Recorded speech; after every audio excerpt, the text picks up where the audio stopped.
Now, the largest and most storied region of Switzerland is the Valais, truly known for its terraced vineyards, its beautiful landscapes, and quite surprisingly, the question about how can it produce such wonderful grapes.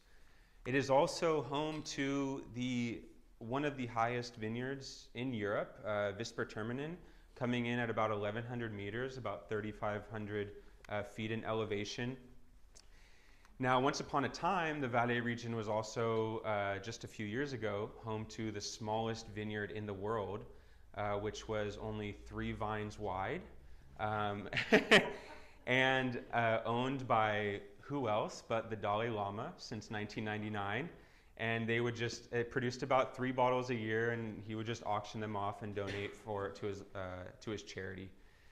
Now, this was the case until a couple years ago. Some lawyer in Sussex, England said, "Oh, smallest vineyard in the world, only 3 vines? I could do that in front of my house." So he planted 2 vines to top the Dalai Lama and designated himself as a production site. But in my book, I'm disregarding that.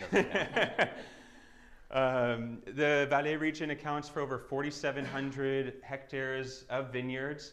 And although they get an enormous amount of sunshine, they get very little rainfall, only about 650 millimeters of rain per year, leading to semi-arid soil types.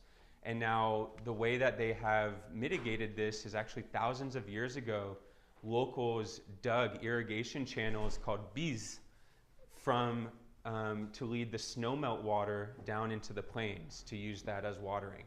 And that is actually why the Valais region is the only region in Switzerland you are allowed to artificially water your vineyards because of such little rainfall. And to our surprise, there was 190 bises made. Any guesses as to how many are still in use today?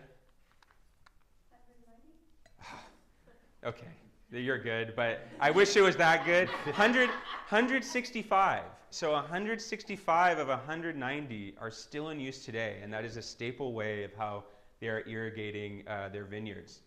Now, another super key point about the Valais region is the foehn wind. So this is a really warm autumn wind that truly allows the grapes to ripen. If we didn't have this foehn wind, we would not be talking about the Valais in the high regards that we do now.